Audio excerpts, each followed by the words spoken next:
Ladies and gentlemen, once again, this is Jeremy Smith. Today we're going to be taking a look at a lens that a lot of people have been waiting on for a long time, and numerous people have been asking me questions about.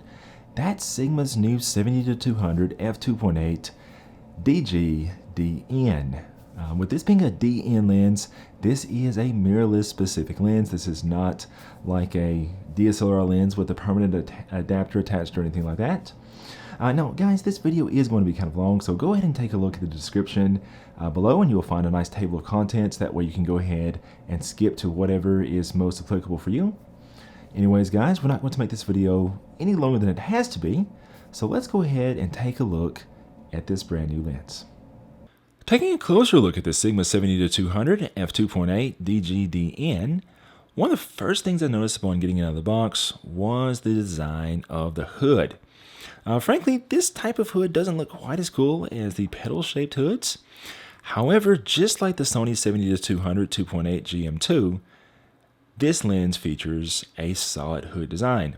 And this is a lot more functional because you can sort of like stand the lens on the end of the hood and not worry about it tipping over.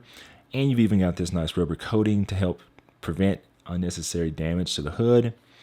One thing that I thought was interesting compared to the 70-200 Sony lens is that this hood has a very, very flat profile to it. So the Sony has a tendency, it's designed so it's kind of like sort of tapers out, and that makes it tend to take up more space in the bag.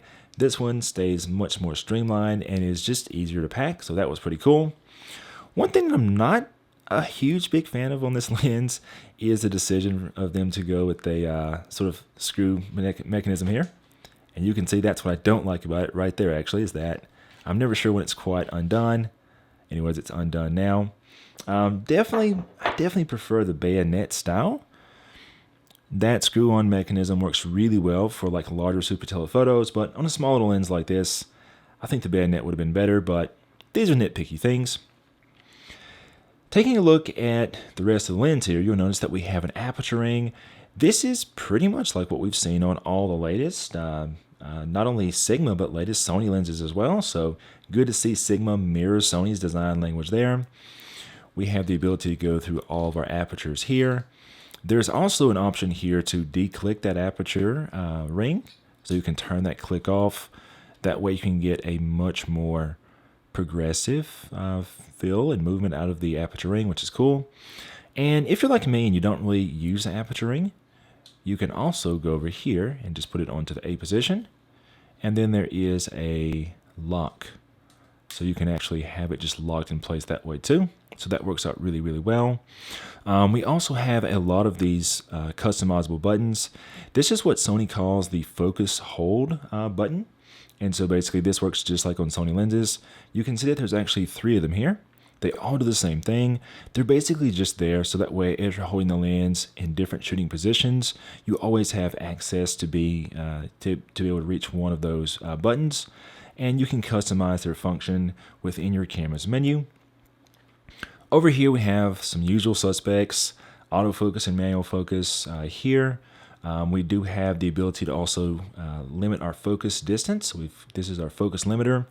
I have a video about focus limiters. You guys should definitely check out that in the description and in the cards.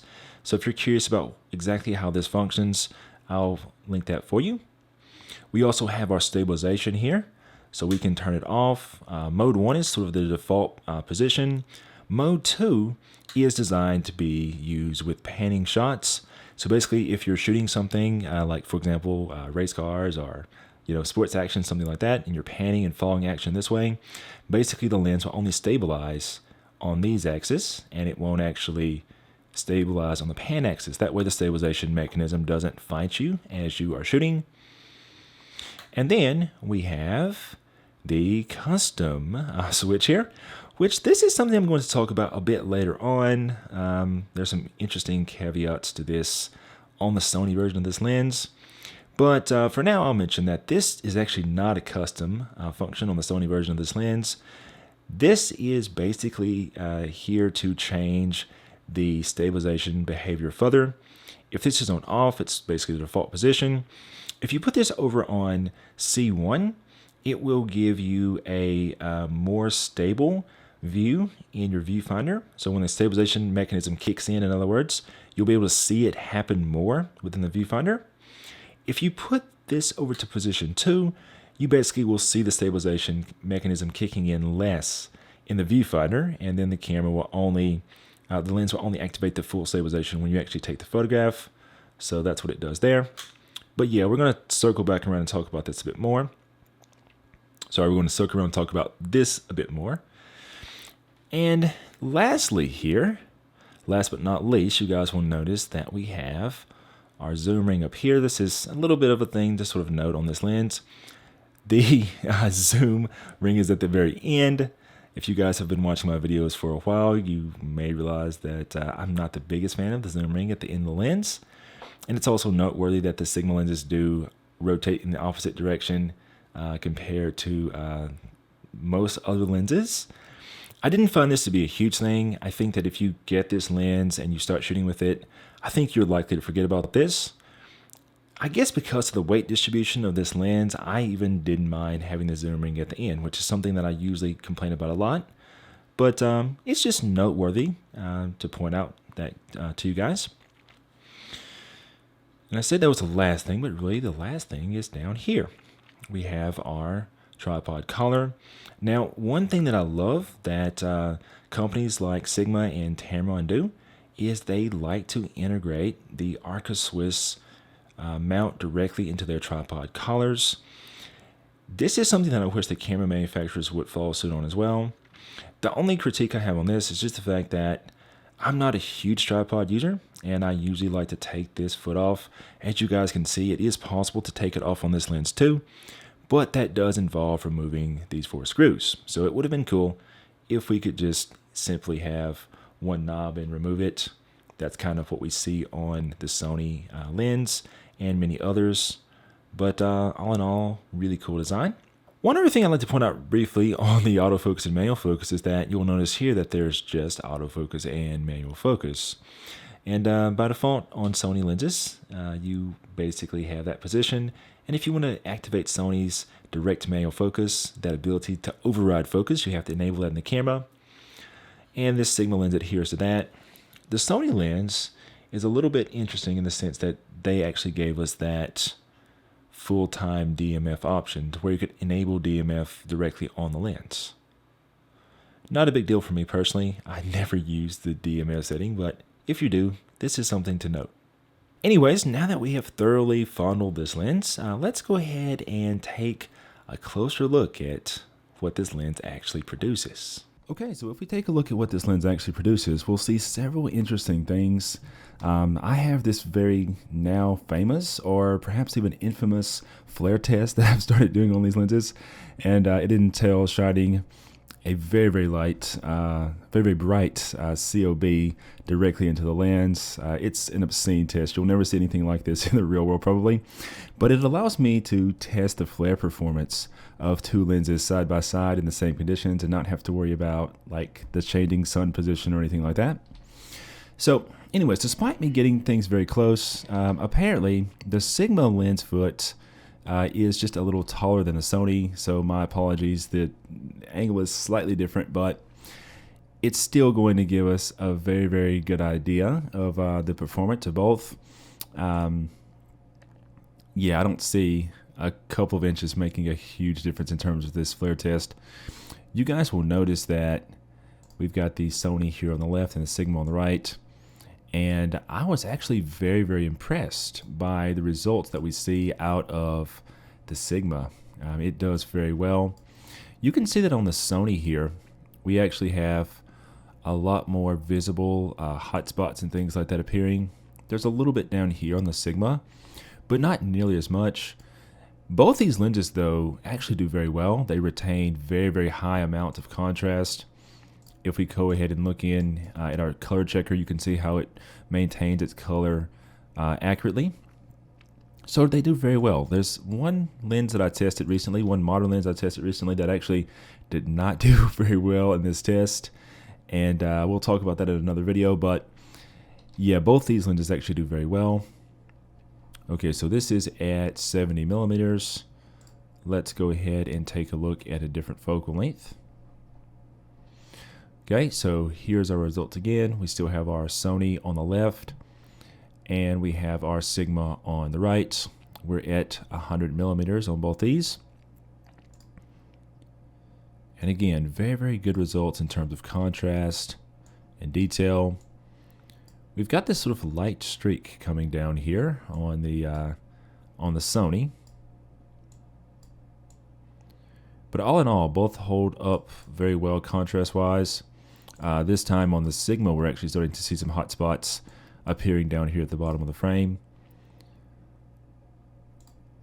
Of course, it's worth mentioning, there's obviously no filters being used on either of these lenses, and there was no lens hood being used on either lens as well. Very good results there. Okay, we'll take a look at another side-by-side here. This is going to be at roughly 135 millimeters, or at least as close as I could get. Whenever I tested this Sony lens initially, I noticed this. You get this sort of weird sort of horizontal line of flare. Perhaps it's some of the lens's internal baffling or something. I'm not really sure what that is. But yeah, at this particular focal length range, the Sigma does do a lot better overall in terms of contrast. My summary basically is that I'm very, very impressed with the flare performance of the Sigma. It's not like both of these are bad. Again, I've tested some other lenses lately that legitimately do bad in this test. Neither of these lenses do bad, but definitely very, very pleasantly surprised by the Sigma's performance. Okay, we'll go for one more here. This is all the way at the 200 millimeter in. This is perhaps where both lenses look the most similar. So very, very good contrast, color accuracy, that sort of thing on both.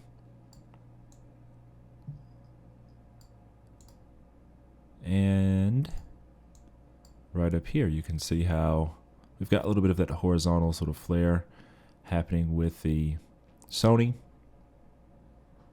But both look really good. Alright guys, so before we take a closer look at sharpness, I can already feel lots of you guys racing down to the comment section. The truth is, after looking at these sample images side by side, I was not really happy with how these images were aligned. Frankly, it's really hard to get two lenses to match up to the exact same field of view. Both these lenses are marketed as 70 to 200 lenses. Manufacturers round these numbers, so one of these lenses could be not quite 70 or not quite 200, so it's hard to get them to match. But I did think I could get them to match a lot closer than they were matched before. So here's some additional photos that I took when we're a lot closer. If we look at the flare in these images, things are looking a lot more fair and level, if you will. You can still see, though, that as I mentioned before, a slight movement in height, a slight change in height did make a huge difference. We've got some hot spots coming in here on the Sony image on the left, and you can see that coming down to our color checker. The Sigma still does better. You can see here, though, in this area, the Sony looks a little better. They both do really, really good in terms of contrast, though. If you take a look at this, maybe it's just my eyes, but perhaps the Sony is even a bit better if we look at things through, over on this side of the frame. But anyways, again, I'd like to point out that both these lenses perform absolutely awesome.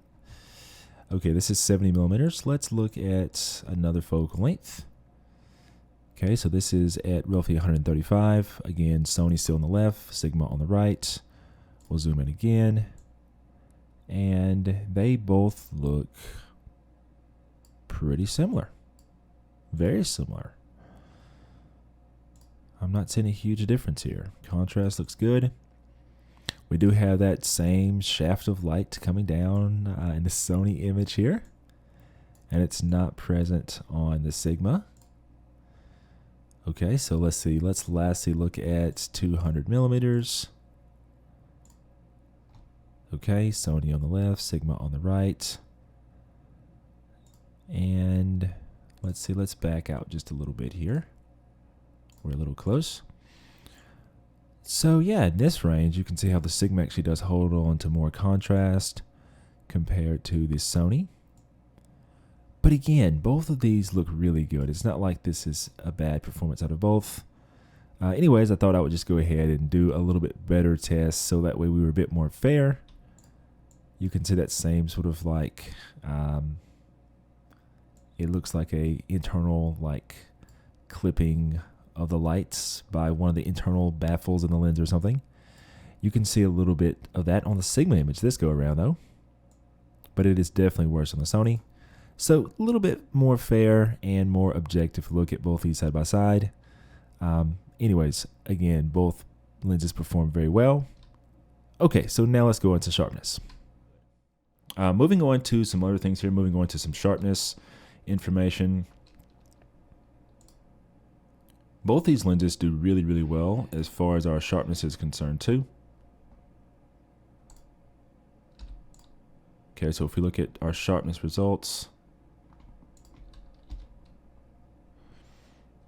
I'll go ahead and mention this right now. It pretty much takes a lot of pixel peeping with one of Sony's highest resolution bodies to see the difference in sharpness between both these lenses. We'll speak about that in our conclusion. But yes, we have the Sony over here on the right. We have the Sigma over here on the left. And we're at 70mm, f2.8 aperture. And really, unless I go in all the way to something like 200%, we don't start to see a huge difference. We can see how here the Sony is just a bit sharper. Again, I'm using a Sony A1 at 50 megapixels, and I'm looking at these images on a 4K display zoomed into 200%. So yeah, I mean, you have to do some serious pixel peeping to actually even see a difference here. But yes, there is a bit of a sharpness difference with our Sony. Okay, we'll look at a different part of the frame here. And once again, we can see that. So it's pretty consistent across the frame.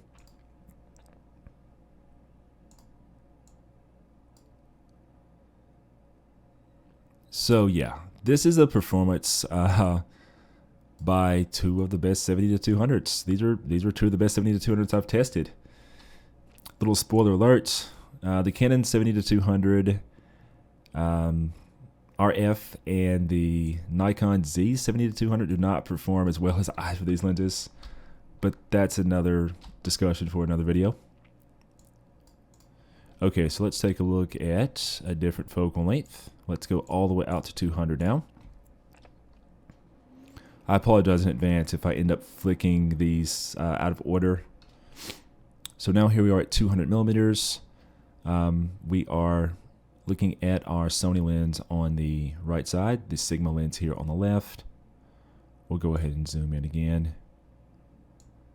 And again, we're doing some crazy things to see a difference. At 200% here, we're seeing a little difference here. The Sony is just a little sharper. But again, they're both so good. It's not like you're going to be disappointed with either. We see a little bit less of a difference at 200mm than we saw at 70, but it's still there. It's marginal, but it's still there. So Sony is just a little sharper, but you really have to go looking for it at 200mm. So that's basically where we are there. Now, another thing I thought was interesting about this was that I didn't see a huge difference in color rendering. In the past, I've kind of complained that Sigma lenses tended to be a little bit warmer in color. But that's really not something that I saw in this test. I actually realized that for the most part, the Sigma lens actually looked a little bit more neutral than the Sony. It was actually the Sony that rendered just slightly warmer. So I did think that was interesting. All right, so let's just take a look here. These are not lined up whatsoever. But yeah, I saw just a slight difference there. I was pleased with the color of both these lenses. The camera was set to the same white balance setting. But yeah, perhaps just a little bit warmer results out of the Sony. They both look good. I did a brief stabilization test, and this is an area where I really got results that I expected to see. I did expect the Sony to do a little bit better in terms of stabilization, but I was once again pleasantly surprised that both lenses are so close. It's almost like not even worth talking about. Repeatedly, I got down to about a 15th of a second at 200 millimeters with the Sony and stabilization enabled. On the Sigma, the best I could manage was about a 30th of a second. Here we are at, say we'll go to 100% on these.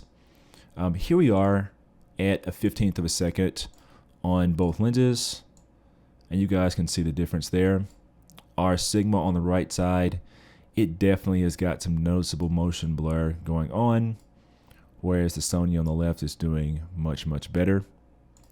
But again, a 15th of a second, or even a 30th of a second at 200 millimeters handheld, that's an impressive performance out of both these lenses. So the fact that I was able to go down to one stop slower to a 15th on the Sony, yes, it's a bit better, but they're both so good at this point. Not really a huge difference there. Both these lenses have similar minimum close focus distances. It is important to note that the Sony does have higher magnification. So these images basically illustrate that. If you're going to be shooting at 200 millimeters at the minimum focus distance, the higher magnification on the Sony on the right side can be seen. You can see how we can really make a small object fill the frame. The left side shows what we would get with the Sigma. For me, this would be most useful for shooting something like a wedding, where you might go from taking, some individual portraits of like the couple or something, and the next thing you know, oh my goodness, you have to get that one detail shot or that one closer shot, and you don't have time to switch lenses. It's very nice that you can get that really tight shot at high magnification out of the Sony. The Sigma, not bad at all. It's maximum magnification definitely sort of harkens back to older 70 to 200 designs, and it's not quite as in line with modern day 70 to 200s. So there's that. But both do well. That shows you the difference though in terms of maximum magnification. Taking a look at focus speed between these two lenses, both of these do very well. Both these lenses do use linear focus motors. This is the Sigma here, and you can see it focuses quickly. There is a little bit of hesitation right there. The Sigma does tend to do that a bit. The Sony really snaps to focus much faster, and I didn't see as much of that hesitation. I'd like to test these lenses under less than ideal conditions and see if that hesitation manifests more on the Sigma. Both these lenses show almost no focus breathing, and both lenses are also parafocal. Certainly very interesting test results. So the question remains, which one of these lenses would you actually go with? The Sigma lens is certainly the best bang for your buck. I mean, it's almost half the price of the Sony, but there are a few areas where the Sony lens definitely makes more sense. The biggest area where I can think of would be speed. If you are on the pre-order list for Sony's brand new A9 III, or if you have an A1, or even if you have an A9 original or A9 II, those cameras cannot hit their maximum frame rates with anything other than a Sony lens. So if you want to be able to get that 120 frames a second out of the A9 III or the 30 frames a second out of an A1, well, you're not going to get it with the Sigma. All the third-party lenses, including this one, are limited to a maximum of 15 frames per second. So that's a far cry from the 120 frames a second that the A9 III is capable of doing. So yeah, I mean, you don't want to go that route. The A1 even, you'd be cut in half. You'd be down from 30 frames down to 15. So yeah, if you want to get the maximum frame rate out of those high-end Sony bodies, the Sony lens is the only clear choice. I can feel a lot of people right now saying, well, Jeremy, Sony clearly just did this, for marketing reasons. I don't know, maybe they did. But frankly, if you're going to be spending $6,000 plus on a camera body, you should have it in your budget to buy the appropriate lens. I know that may not be a popular opinion, but that's just my thoughts on the matter. Now, another area where you may find yourself wanting to go towards the Sony would be if you care about absolute resolution. Now, as we saw, the Sigma lens is still extremely close to the Sony. Honestly, I think that in most real-world applications, I think you'd be hard-pressed to tell the difference between the two lenses. However, we did see a little bit more sharpness out of the Sony lens. Now, again, this is going to be one of those camera-dependent situations, just like speed. If you're using those top-end Sony bodies and you want to get the maximum speed, well, it depends on, of course, it depends on you actually using those high-end bodies. If you want to see a difference in resolution, it's a similar story here too. You know, unless you're using an A7R4 or an A7R5 or an A1, I don't think you'd see much of a difference sharpness-wise. Because keep in mind, we were looking at A1 images and we were looking at them at 200% to see a difference. So if you have like an A7 IV or an A7 III, or pretty much any of those 30-ish, 20-ish megapixel Sony bodies, I don't think you'd see a difference there. So again, it comes down to that camera being used. And lastly, one area that might also push you over to the Sony would be if you were in a situation where you want to be able to use teleconverters. Now, it's interesting to me that Sigma, they do make a teleconverter for this lens. Actually, they make a couple different teleconverters for this lens, but only in the L-mount version. They don't make a teleconverter for the E-mount version. And so this is probably something to do with Sony and what they were allowing Sigma to do with the third-party lens. Anyways, whatever the reason, if you want to be able to use a teleconverter, that's another reason to go with the Sony lens. And one other curious thing, and this is not really anything that I feel either way, I don't feel any particular way about, but it's just worth mentioning. Remember that custom function switch we were talking about earlier? Well, that custom function switch can also be actually customized on the L-mount version of this lens, but on the Sony lens, you can't, because Sigma, they don't make a USB dock for the Sony version of this lens either, whereas they do make a dock for the L-mount version. So that's just something else that I thought was interesting. But anyways, if you're, unless you're using, one of the higher-end bodies and you want the best speed or the best resolution, or unless you want to use teleconverters, I still think that overall bang for your buck, the Sigma lens is certainly going to be the way to go. And I was even presently surprised by the Sigma lens in some areas, like for example the lens flare. The Sigma did noticeably better there. The focus speed on the Sigma lens was still very fast. They still did extremely well there. I'm curious to see how that lens does in terms of handling focus in very sub-ideal conditions. A lot of times I notice that if a lens kind of hesitates to focus in good lighting conditions, it might pose a problem in low light conditions. And I saw a little bit of that focus hesitation that I just showed you guys a moment ago, but on the Sigma lens. But anyways, it will be interesting to see how that actually plays out in the real world. So that may be something I have to do further testing to see. Anyways, guys, of course, I know you're going to write me plenty of comments below, and if you have questions, let me know, and perhaps if there is enough additional questions, maybe this will warrant a follow-up video. Certainly don't forget to subscribe to the channel so that way you can get all the updates about not only tests on this lens, but tests on other things that I do as well. And of course, don't forget to also share this video if it's helpful, and give it a thumbs up if you like it.